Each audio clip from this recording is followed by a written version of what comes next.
আসসালামু আলাইকুম রহমতুল্লাহ। গাইস, কেমন আছেন সবাই? আশা করি সকলেই ভালো আছেন। আমি আলহামদুলিল্লাহ ভালো আছি। আমি মোহাম্মদ ইয়াসিন আরাফাত। আপনারা দেখতেছেন কোড কেয়ার বিডি। ওয়েব ডেভেলপমেন্টের 15 নম্বর পার্টে সকলকে স্বাগতম।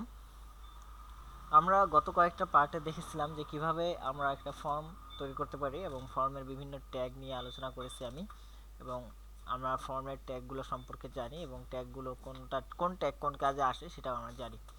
তো আজকে আমি যে বিষয়টি নিয়ে কথা বলবো, HTML আমাদের শেষের দিকে, তবে ছোট্ট একটা জিনিস বাকি আছে, সেটা হচ্ছে ডিভ। এই ডিভ নিয়ে আজকে কথা বলবো আমি। যদিও এটা ছোট্ট একটা জিনিস, বাট এটা একটা ওয়েবসাইটের জন্য অনেক গুরুত্বপূর্ণ আর কি। কারণ একটা ওয়েবসাইট ডিভ ট্যাগ ছাড়া তৈরি হয় না আর কি। একটা ওয়েবসাইট করতে হলে আমরা অবশ্যই ডিভ ট্যাগ ব্যবহার করে থাকি আর কি। আমি এখানে একটা ইমেজ ওপেন করলাম। এখানে দেখতে পারতেছেন আমি কিছু এনে রেখেছি আর কি।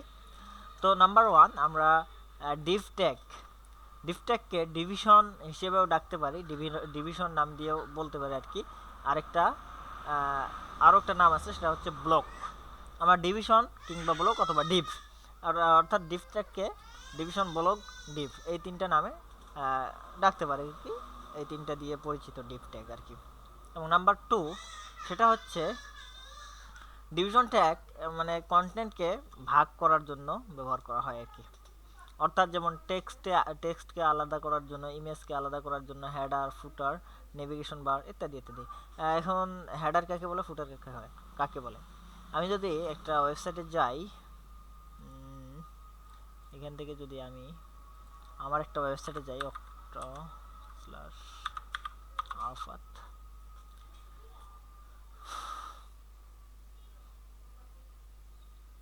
এখানে দেখতে পাচ্ছেন এটা আমার ওয়েবসাইট। এটা হচ্ছে হেডার, এবং এবং সবার শেষে আপনারা গেলে দেখতে পাবেন ফুটার। এটা হচ্ছে ফুটার। ওকে, এগুলোকে আলাদা আলাদা করার জন্য আমরা ডিভ ট্যাগ ব্যবহার করে থাকি। এবং নাম্বার 3, ডিভ ট্যাগ হচ্ছে একটা ক্লোজ ট্যাগ। অর্থাৎ আপনি যদি ডিভ ট্যাগ নেন তাহলে অবশ্যই আপনাকে সেটা ক্লোজ করতে হবে, না হলে আপনার ওয়েবসাইট পুরাটাই ভেঙে যেতে পারে আর কি, যদি আপনি এই ডিভ ট্যাগকে ক্লোজ না করে থাকেন। সুতরাং ডিভ ট্যাগকে আপনার অবশ্যই ক্লোজ করতে হবে। এবং নাম্বার 4, যেটা ডিভ ট্যাগ হচ্ছে একটা হরিজেন্টাল রো অনুযায়ী কাজ করে আর কি। অর্থাৎ Depp tag left to right কাজ করে, কখনো সেটা কলাম অর্থাৎ ভার্টিক্যালি কাজ করে না। তবে হ্যাঁ, আমরা যদি কখনো ভার্টিক্যালি কাজ করাতে চাই তাহলে আমাদেরকে সিএসএস ব্যবহার করতে হবে। সিএসএস দিয়ে আমাদেরকে ডিভ ট্যাগকে ভার্টিক্যাল কাজ করাতে হবে। আমি যদি আরেকটু কথা বলি যে ডিভ ট্যাগ কাকে বলা হয়, আমরা কেন ব্যবহার করে থাকি। আমি যদি একটা উদাহরণ দেই তাহলে আমার মনে হয় ভুল হবে না। যদি যেমন একটা বাড়ি দেখা যায়, একটা বাড়িতে অনেকগুলো ফ্লোর থাকে, একটা বিল্ডিং বাড়ি, সেখানে অনেকগুলো ফ্লোর আছে, তলা আছে আর কি। তো এই প্রত্যেকটা ফ্লোরকে আলাদা আলাদা করার জন্য আমরা ডিভ ট্যাগকে নিব আর কি। অর্থাৎ ওয়েবসাইটের প্রত্যেকটা জায়গাকে আলাদা আলাদা করার জন্য আমরা ডিভ ট্যাগকে নিব। যেরকম আচ্ছা, আরেকটা বিষয় বলে নেই, সেটা হচ্ছে যে আমরা একটা বাড়ির ফ্লোর আলাদা করার জন্য ডিভ ট্যাগ ব্যবহার করে থাকি। সেই সাথে ফ্লোরের ভিতরে দেখা যায় অনেক রুম থাকে, যে বাথরুম থাকে বা কিচেন থাকে ইত্যাদি ইত্যাদি। এগুলোকে আলাদা করার জন্যও আবার আমরা ডিভের ভিতর ডিভ নিতে পারি। যেরকম আমি যদি এখানে এটা ওপেন করি, এখানে দেখতে পারতেছেন এটা হচ্ছে হেডার। ওকে, হেডার, এটার মধ্যে আমরা একটা ডিভ নিতে পারি, সেই ডিভের ভিতর হেডারটা থাকবে। এরপর হচ্ছে ব্যানার, এটা ব্যানার ধরলাম আমি। এই ব্যানারের ভিতর ব্যানারটার জন্য আলাদা একটা ডিভ নিতে পারি।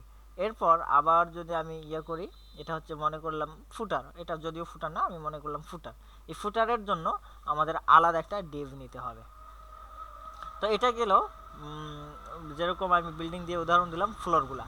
এটা একটা ফ্লোর, এটা একটা ফ্লোর, এটা একটা ফ্লোর। ফ্লোরের ভিতরে যেমন রুম থাকে, যেরকম এটা একটা রুম, আমি মানে বোঝাচ্ছি আর কি। এটা একটা রুম অর্থাৎ লোগো এবং মেনু, নেবার এবং এই যে বাটনটা, এটা একটা রুম। এই তিনটা আলাদা আলাদা রুম, এই তিনটার জন্য আবার আমরা ডিভ নেব, অর্থাৎ ডিভের ভিতর ডিভ নেব। এরপর যদি আমি ব্যানারে আসি, এটা একটা মনে করেন left side bar, left side ব্যানারের, এবং এটা রাইট সাইড, এই দুইটার জন্য আলাদা আমরা দুইটা ডিভ নিতে পারি। এবং এখানে যদি আসি, আমরা প্রত্যেকটার জন্য আলাদা আলাদা ডিভ নিতে পারি, প্রত্যেকটা ইমেজের জন্য আমরা আলাদা আলাদা ডিভ নিতে পারি। এটা হলো ডিভের কাজ। ওকে, আমি যদি একটি বলি যে একটা ওয়েবসাইটের জন্য একটা ডিভ কতটা জরুরি বা কীরকম আমরা ডিভ ব্যবহার করি একটা ওয়েবসাইটে, তো এখানে যদি আমরা ইন্সপেক্ট করার আগে এই যে ভিউ পেজ সোর্স, এখানে যদি আমি ক্লিক করি, ক্লিক করার পর এখানে দেখতে পারতেছেন যে এখানে পুরো ওয়েবসাইটে কতগুলা ডিভ ট্যাগ ব্যবহার করা হয়েছে আর কি। পুরো ওয়েবসাইট বলতে হোম পেজে দেখেন এখানে ডিভ ট্যাগ, এই যে ডিভ, শুধু ডিভ ট্যাগ যেখানে তাকাবেন শুধু ডিভ ট্যাগ, মাঝখান দিয়ে যেখানে অন্য কিছু প্রয়োজন, ইমেজ ট্যাগ প্রয়োজন হলে ইমেজ ট্যাগ ব্যবহার করা হয়েছে, স্পান ট্যাগ ব্যবহার করার জন্য স্পান ট্যাগ ব্যবহার করা হয়েছে আর কি। তবে পুরো ওয়েবসাইটের দিকে যদি আপনি তাকান, খালি দেখবেন ডিভ ট্যাগ, মানে সমস্ত কিছু পার্ট করার জন্য, আলাদা করার জন্য ডিভ ট্যাগকে ব্যবহার করা হয়েছে। আরেকটা বিষয় যেটা আমি বলছিলাম, ডিভ ট্যাগ শুধুমাত্র হরিজন্টালি কাজ করে, সেটা ভার্টিক্যালি কাজ করে না। ভার্টিক্যালি কাজ করাতে হলে আমাদের সিএসএস ব্যবহার করতে হবে।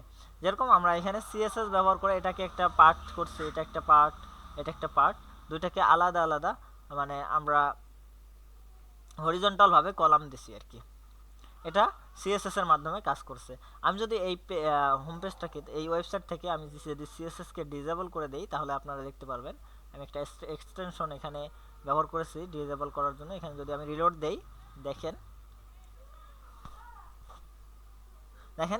এই পেজটা থেকে কিন্তু সিএসএস চলে গেছে, শুধুমাত্র এইচটিএমএল লোড হয়েছে। এটা একটা এইচটিএমএল, দেখেন এটা শুধু ভার্টিক্যালি লোড হয়েছে। এটাকে যদি আপনি ইন্সপেক্ট করেন, দেখেন এটা ভার্টিক্যালি চলে গেছে।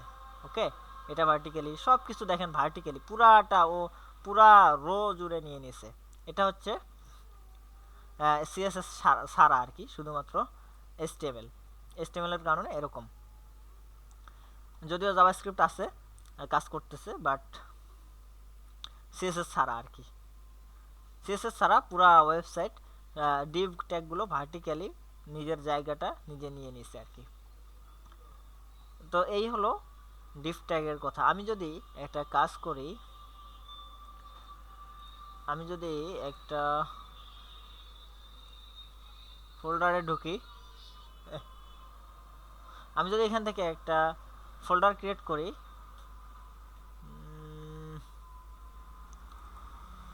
এখান থেকে আমি ডিভ নামের একটা ফোল্ডার ক্রিয়েট করি। ওকে, ডিভ, এবং এটাকে যদি আমি ভিজুয়াল স্টুডিও কোডে রান করি, এখানে আমি একটা ফাইল নেব div.html, আর এখানে যদি আমি HTML স্ট্রাকচার নিয়ে আসি এবং এখানে লিখে দেই div, এবং এটাকে যদি আমি লাইভ সার্ভারে ওপেন করি, তাহলে দেখতে পারবেন দেখেন পেজটা লোড হয়ে গেছে। ওকে, আমি এখানে যদি ডিভ ট্যাগ একটা নেই, ডিভ, সর্বপ্রথম ডিভ ট্যাগ নিলাম, ডিভের ভিতর আবার যদি আমি ডিভ নেই, ডিভের পর আবার একটা ডিভ নিলাম। ওকে, ডিভ, এখানে লিখে দিলাম হোম। এবার এটাকে ডুপ্লিকেট করে দিয়ে এখানে লিখে দিলাম অ্যাবাউট,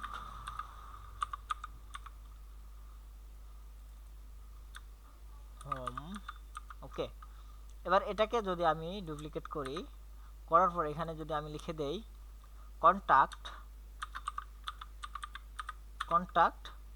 এবং এখানে যদি লিখে দিই আমি ব্লক।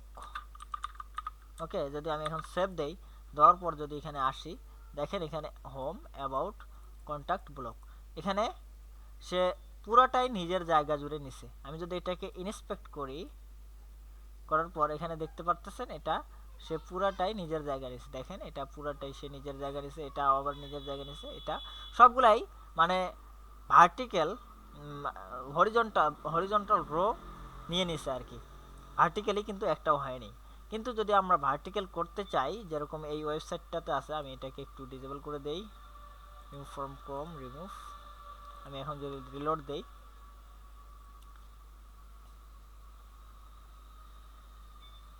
দেখেন এগুলো কিন্তু আলাদা আলাদা ডিপ, এগুলোকে ভার্টিক্যালি ভাগ করা হয়েছে, আলাদা করা হয়েছে, এবং এটা করার জন্য আমাদের এগুলোকে সিএসএস করা লাগবে। তো এই হলো ডিপ ট্যাগের আলোচনা। তো আমরা HTML এর শেষ পর্যায়ে চলে আসছি। আমরা আগামী নেক্সট ভিডিও থেকে ইনশাআল্লাহ সিএসএস নিয়ে কথা বলবো। তো যদি আপনাদের ভিডিওগুলো ভালো লাগে অবশ্যই আপনারা ভিডিওগুলোকে শেয়ার করবেন এবং কোড কেয়ার বিডিকে সাবস্ক্রাইব করে বেল আইকনটি প্রেস করে রেখে দিবেন, যাতে নেক্সটে এরকম ভিডিও আপনারা পেতে থাকেন আর কি। তো সকলে ভালো থাকবেন, সুস্থ থাকবেন। আসসালামু আলাইকুম রহমতুল্লাহ।